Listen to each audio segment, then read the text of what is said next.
Hello, welcome to Your City at Work. Every day, technology changes. And in 2011, the city of Jonesboro increased its focus on technology. And the department behind this increase in technology is the Information Systems Department. With me today is the man behind the department, Information Systems Director Eric Woodruff. Eric, how you doing? Pretty good, Jack. How are you? I'm great. Eric, what are your main responsibilities in the Information Systems Department? Jack, right now, my main concern and responsibilities are identifying and establishing long-term, mid-term, and short-term goals and objectives for the city of Jonesboro. Okay, now let's put that into a little bit of perspective for the viewers.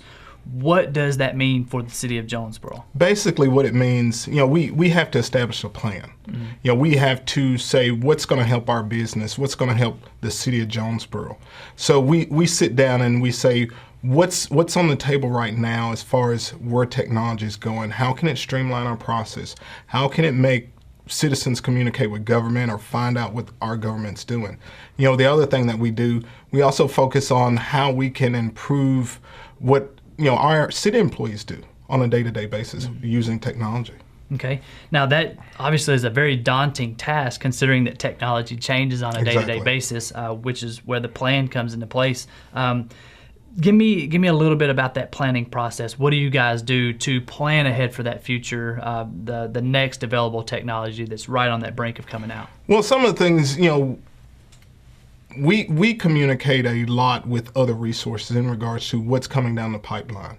For instance, one of the primary things that we're working on was upgrading our connectivity within the city of Jonesboro. Well, what provider can deliver those needs for the city of Jonesboro right now and in the future, and what's coming in the pipeline? So we establish a plan based on what's coming down in the next 3 to 5 years or so. Also, there are some immediate needs that have to be addressed. So we build this infrastructure and we continue to invest in the infrastructure as it relates to technology. Okay. You just mentioned the connectivity of the city, of the employees, the buildings in the city. The city has over 15 different facilities scattered across the city of Jonesboro. How does that impact y'all's day-to-day functions? Right now we've come to a point where technology works for us as well. Typically in the past, my employees would actually have to go out to every site if they needed to assist somebody. Right now, we can remote from our desk and do on-site work, not being actually on the site. Mm-hmm. But that's some of the things that play a part in what technology can do for us. Mm-hmm. Now, again, a little perspective for the viewers. Explain the support role that you guys act as a department. There's not really a direct service that you offer to the citizens, but an indirect service via support of all these pieces of technology that you guys manage and maintain. Tell me about some of the examples of these technologies. Well, I think the primary example is public safety. We support all the police functionality as it relates to the police car, 911, fire, and different things like that. We have to allow those guys to have the latest technology in the field. If there's an accident, they do reporting. That's paperless now. 911, they can see where those police cars and fire trucks are located at any given time. It's some of those features that go along with technology that helps those guys do their job in the field a lot better. And make it more efficient. Very much so.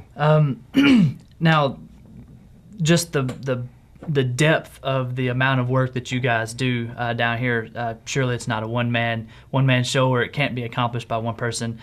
So how do you accomplish these tasks? I have a tremendous staff that comes to work and puts in sometimes a lot of hours, but I think it's a payoff on their part. They like to see the way technology is going.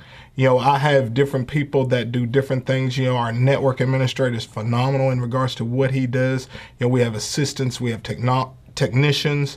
We also have support staff. So it takes all of us to do this to accomplish one common goal. Mm-hmm. Now, let's talk about their training a little bit. Now, these guys are very highly trained. This is what they do. They do technology. They do information systems. Give me a little background on them. They're all certified to do what they do in their particular field. We have networking, we have troubleshooting, we have research and development. We have all those aspects right here at the City of Jonesboro to offer a service of support to not only citizens, but our employees as well. Mm-hmm.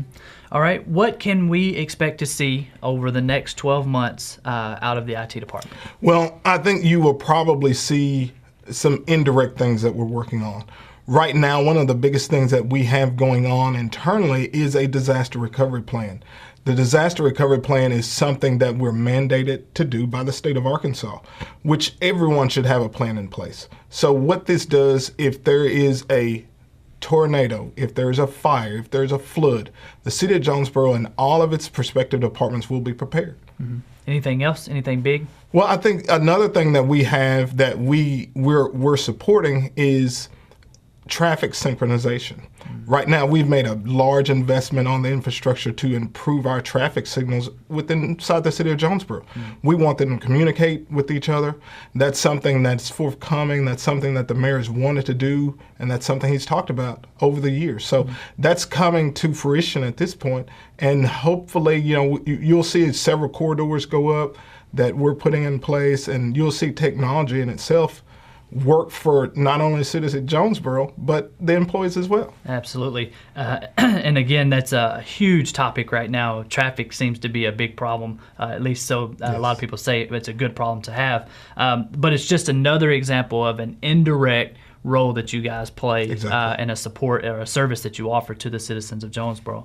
Well, Eric, I certainly appreciate you sitting down, telling us about your department and giving us kind of that inside track. Again, thank you so much for sitting down with us. Thank you, Jack. Absolutely. And thank you guys for watching Channel 24.